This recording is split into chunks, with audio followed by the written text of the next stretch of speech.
Good morning, everyone. My name is MightyStream, and I'm going to do your November the 15th Spiritual Principle a Day in a meditation. I hope you're having a beautiful morning.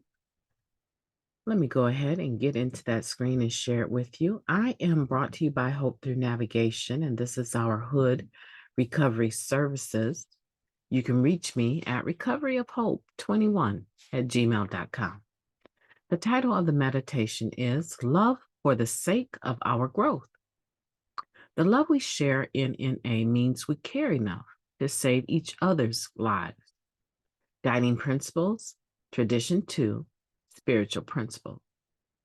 Attending meetings lets us see the myriad ways in which members practice the spiritual principle of love. We observe the pre-meeting rituals with warm welcomes all around. We recognize the love and trust it takes for us to share our pain, our breakthroughs, and our misadventures, or to offer loving support by listening, nodding, and passing tissues. After the meeting, we may catch a glimpse of a small group of 2 or 3 members who have stepped away from the crowd for a private conversation. Some of us have been pulled into such a discussion only to discover that our behavior was the topic. This may not have struck us as loving at the time. As one member shared, a couple of home group members suggested that I get to the meeting on time if I wanted to hug all my friends before I took a seat.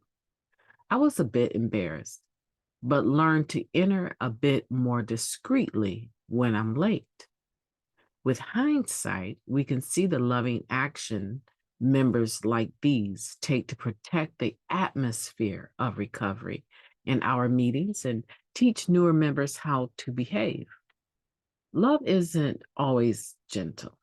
Sometimes we show love by saying, "We love you, but not your behavior."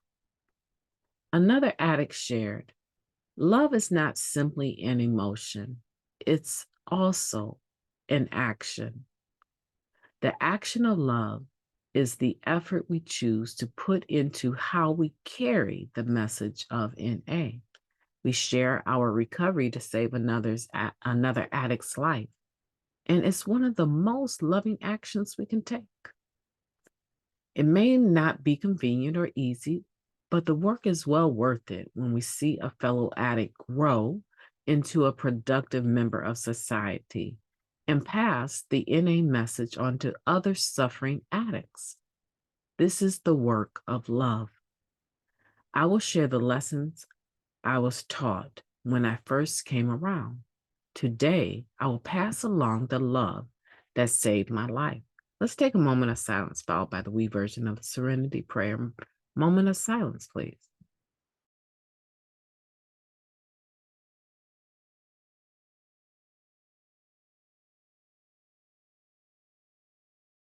God, grant us the serenity to accept the things we cannot change, the courage to change the things that we can, and the wisdom to know the difference. Just for today, please and thank you. Wow. This meditation, it's beautiful and it's painful, right? Because if you're anything like me, I'm sitting here and looking at this meditation and I remember times that I was actually the topic of conversation after a meeting. It's like they were trying to take a draw on who was going to be the one to approach me and tell me, hey, it's not okay to flip over tables. You know that, right? It's not okay to call somebody out of their name, talk about their mama in your share, right? And of course, I'm being a little bit funny there and exaggerating. But the flipping over tables part, that was real, among other violent type behavior. And so, yeah. And when that happens, how do you respond? I mean, as long as they're not disrupting the meeting, trying to correct you on something that could wait, right? They're not using their share to sniper share, cross share, or check you in their share. And hopefully there's a good enough chairperson or secretary or older members in the meeting to be able to stop that sort of behavior. And hopefully it's written into the format of the meeting that you're in. Hey, we don't do sniper shares here. Share about where you're at. No need to comment on someone's specific share, right? So hopefully the atmosphere of recovery is being protected. But if you do find yourself being corrected about some of your behavior in a meeting, after the meeting, how well do you receive that? Is that easy for you to take, or does your pride rise up and you become embarrassed or you become angry? How dare you? How dare you? All the stuff I've seen you do over the years. Are you serious? And you got 5 baby mamas in this home group alone? Oh, right? You can go straight to the left with it. I hope that's not you. Please, please don't let that be you. Be receptive, because that is an act of love. And even though it's an uncomfortable feeling, it is an act of love by someone that is willing to give you an opportunity to know that, that behavior right there, coming in a meeting all late, and then you got to go around to every single person in the meeting that is already seated. We're doing the readings, and you're coming in the meeting late. And you need to make a hustle and bustle about your entrance. Men and women do it both. How about come a little bit earlier if you want to hug everyone?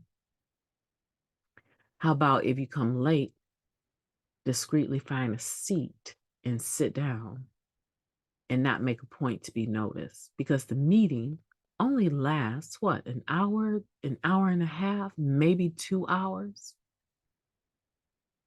And we need to take time away from listening to the readings to focus on who you hug and who you don't hug.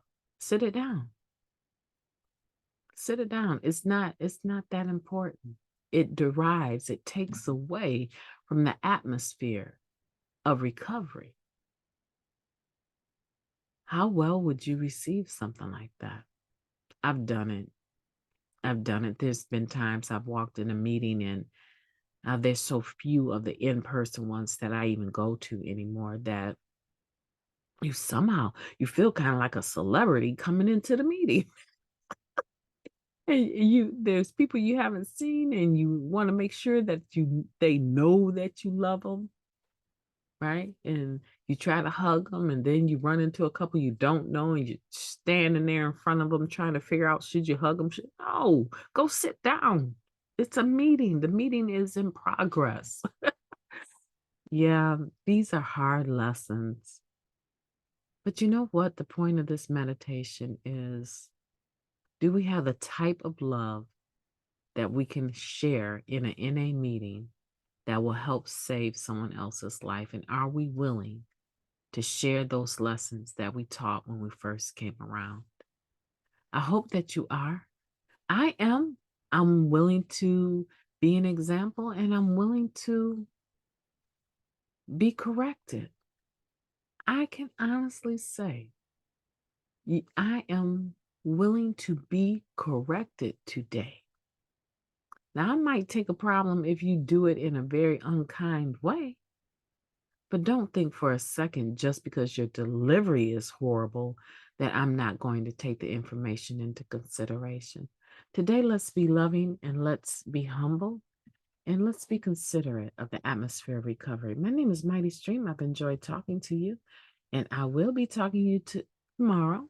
I hope that you have a beautiful day on purpose. It's the only November 15th of this year that you will ever get. So make it the best day that you have lived thus far. Talk to you soon.